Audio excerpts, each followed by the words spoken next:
அன்பானவர்களே, அன்பு வணக்கங்கள்.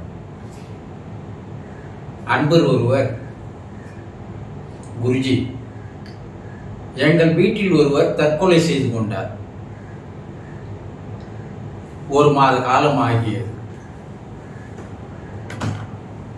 சில நாட்களாக வீட்டில் ஏதோ சில அமானுஷ்ய செயல்கள் நடைபெறுவதாக தெரிகிறது. இதற்கு என்ன காரணம்? விளக்கி கூற முடியுமா என்று ஒரு கேள்வி கேட்டிருக்கிறார். இறைவன் நம்மளை 60, 70, 80 ஆண்டுகள் வாழ வேண்டும் என்று ஒரு ஆயுளை கொடுத்து இந்த பூமிக்கு நம்மை அனுப்பியிருக்கிறார்.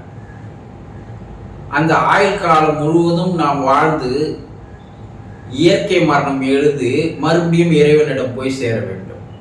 இதுதான் இறை நியதி. அப்படி இறைவன் தந்த வாழ்க்கையை பாதி ஆயுளிலேயே நாம் முடித்துக் கொள்வது எந்த வகையில் நியாயம்? தற்கொலை செய்து கொள்பவர்கள் ஒன்று தேர்வில் தோல்வியுற்ற மாணவ மாணவிகளாக இருக்கும், காதலில் தோல்வியுற்ற வாலிபர் வாலிபிகளாக இருக்கும், அதிக கடன் தொல்லை காரணமாக தாங்க முடியாத பிரச்சனை ஏற்படும் போது தற்கொலை செய்து கொள்கிறார்கள்.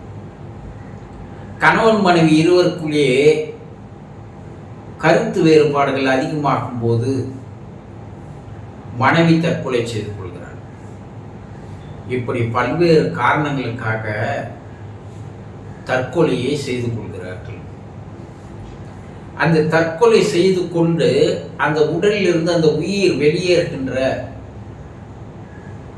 அந்த நேரத்தில் அவர்கள் தன்னுடைய குடும்பத்தாரை பற்றி, தன்னுடைய தாய் தகப்பனை பற்றி, தான் செய்ய வேண்டும் என்று நினைத்திருந்த கனவுகளை பற்றி, காரியங்களை பற்றி, செயல்களை பற்றி கடைசி நேரத்தில் எண்ணி எண்ணி பார்த்து வேதனை அடைவார்கள். அப்படி அந்த இடத்தில் தற்கொலை செய்து கொண்டவர்களுடைய ஆன்மா அந்த இடத்தை விட்டு வெளியே போகாது. அவர்களுடைய வீட்டிலேயே அது இருந்து கொண்டிருக்கும். சாதாரணமாக இறந்து போனவர்களுடைய ஆன்மாவானது 16 நாட்களுக்கு அவர்களுடைய வீடுகளிலேயே, அந்த வீதியிலேயே, அந்த ஊரிலேயே அலைந்த வண்ணமாக இருக்கும். அந்த தேகம் உடல் இருக்கின்ற வரை அதனோடு கூடவே வரும். பல ஆண்டுகள் அந்த உடலில் வாழ்ந்து விட்டது அல்லவா? அந்த உடலை விட்டு பிரிந்து செல்வதற்கு அதற்கு மனம் இருக்காது. அதற்கு அதை தாங்கிக் கொள்ள முடியாது. அதனால் மயான காற்றுக்கு அந்த தேகம் எடுத்து செல்ற வரையில் கூடவே வரும். அந்த உடலை எரித்தாலோ அல்லது புதைத்து விட்டாலோ அந்த இடத்திலிருந்து மறுபடியும் தன்னுடைய வீட்டை நோக்கி வரும்.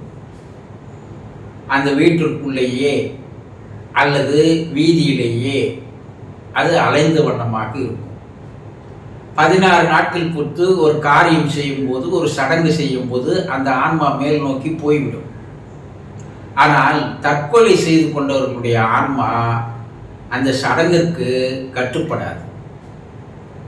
அது அந்த வீட்டில் இருப்பவர்களை பல வகையில் துன்புறுத்தும். ஒருவேளை அந்த வீட்டில் மன பலவீனமாக இருப்பவர்கள் யாராக இருந்தால், அவர்கள் உறவினர்கள் யாராவது மன பலவீனமாக இருந்தால், அவர்களுடைய உடலிலே அது உள்ளே போய் அவர்களை தற்கொலைக்கு தூண்டி அவர்களை தற்கொலைக்கு ஈடுபட செய்யும்.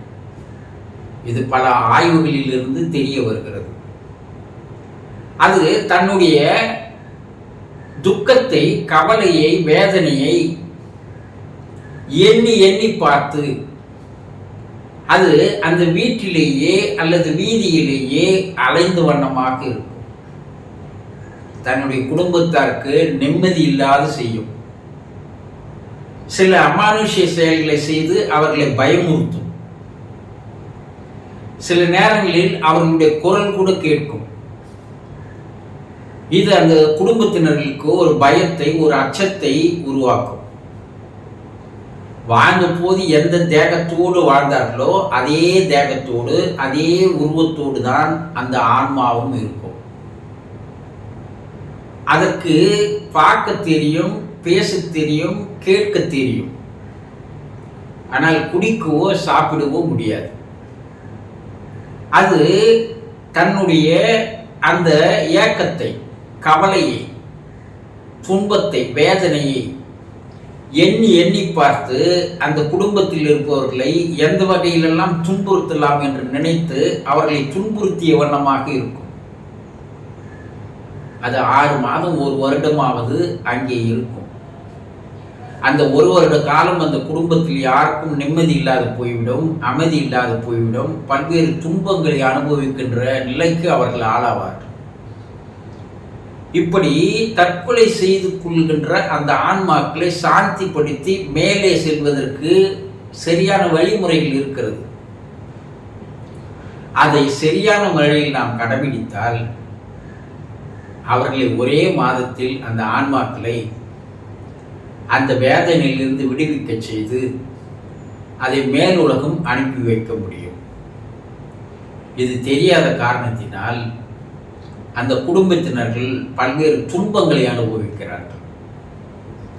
இது தெரிந்து கொண்டால் அந்த சடங்குகளை, காரியங்களை செய்தால், பிரார்த்தனை செய்தால் அந்த ஆன்மா ஆறுதல் அடைந்து, சமாதானம் அடைந்து, தான் செய்த தப்புக்கு, தவறுக்கு மன்னிப்பு கேட்டு இறைநிலையிடம், இறைவனிடம் போய் நிற்கும். இதை தெரிந்து கொண்டால் எந்தவித பிரச்சனைகளும் இல்லை. இதுதான் தற்கொலை செய்து கொள்கின்ற ஆன்மாக்களுடைய நிலை ஆகும். புரிந்து கொண்டீர்களா? வணக்கம்.